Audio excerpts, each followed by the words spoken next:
नमस्कार, मैं हूं दीपाली राणा। आप देख रहे हैं कमोडिटी 360 डिग्री। साथ ही आर मनी के डायरेक्टर तरुण सत्संगी भी हमारे साथ हैं। अच्छा तरुण, आपकी तरफ से ट्रेडिंग स्ट्रैटेजीज क्या होंगी?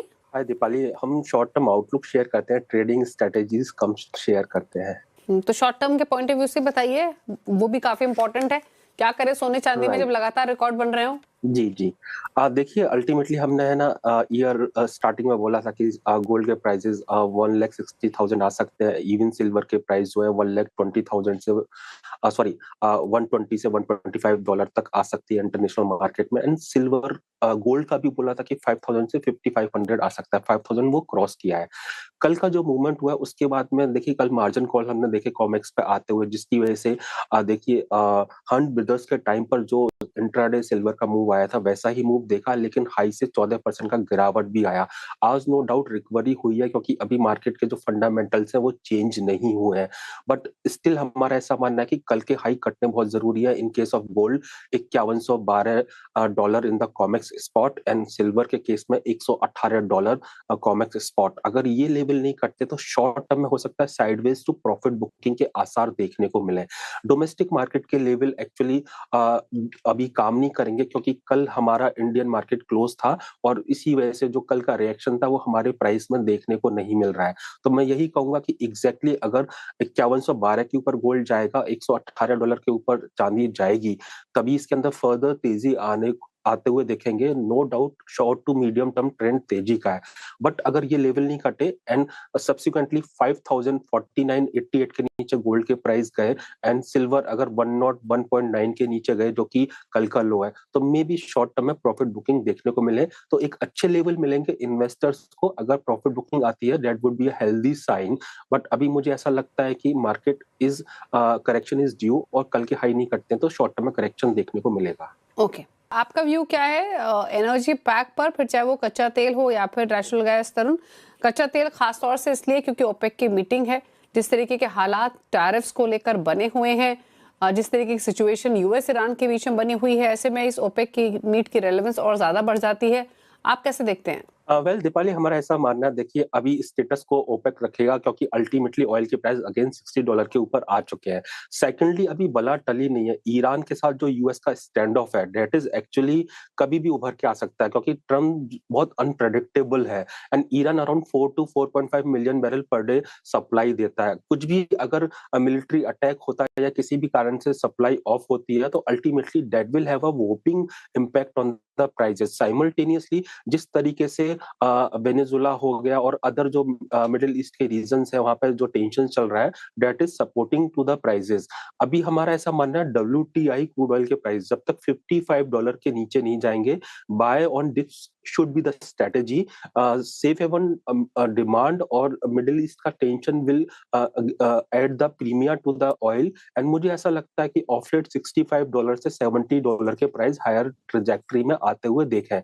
Even in the domestic bourses 5,000 के नीचे जब तक प्राइस नहीं जाएंगे, dips should be bought, and gradually it would be heading towards 6,000 और beyond that. Coming to the natural gas, I think third wave of the winter है US के अंदर।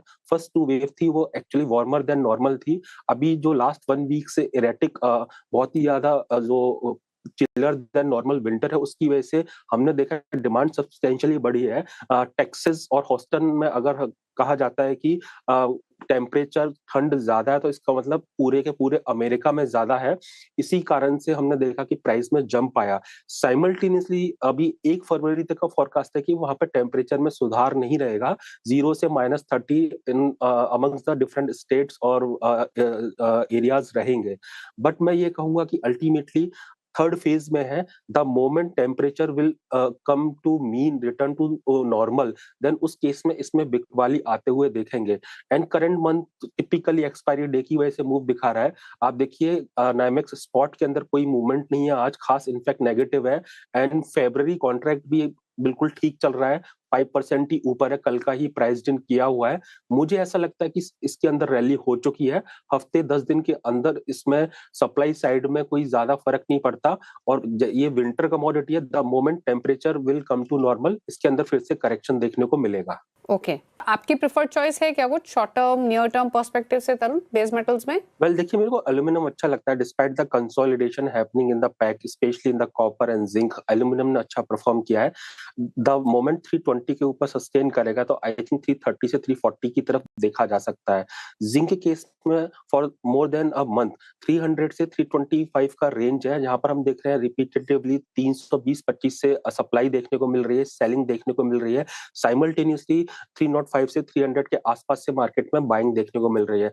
नंदाइलेस जब तक ये 300 के नीचे प्राइस क्लोज नहीं देंगे, क्योंकि we already know market tight supply का मार्केट है, जब जब 310 या उसके नीचे आए पोजिशनली बाय करना बेटर रहेगा। द मोमेंट 325 के ऊपर सस्टेन करेंगे तो 350 तक के प्राइस देखे जा सकते हैं। कॉपर ने जिस दिन रिकॉर्ड हाई मारा था उस दिन का लो था 1200 और हाई था 1393। एक महीना हो गया इसी रेंज में मूव कर रहा है, जहां पर 1250 से 1270 के बीच में शॉर्ट टर्म में बाइंग देखने को मिल रही है, 1350 के आसपास से सेलिंग देखने को मिल रही है। जो लोग पोजिशनल ट्रेडर है, I think copper market already deficit में रहेगा तकरीबन 5 से 6 लाख टन्स का, which is a huge actually quantity. तो अल्टीमेटली ये साल कॉपर का साल है। लास्ट ईयर भी 40% का रिटर्न देखा था, मे बी इससे ज्यादा इस साल रिटर्न देखने को मिले हैं। 1200 के नीचे जब तक क्लोज नहीं देगा इसके अंदर एक्चुअली ट्रेंड रिवर्सल नहीं होगा। जो इन्वेस्टर है I think they should wait for 1250 to 1230 to come. अगर वो लेवल आते हैं बाय किया जा सकता है। 1200 के नीचे का क्लोजिंग बेसिस पे स्टॉप लॉस लगा के 1393 1450 extended target by year and may be 2000 देखने को मिले। जी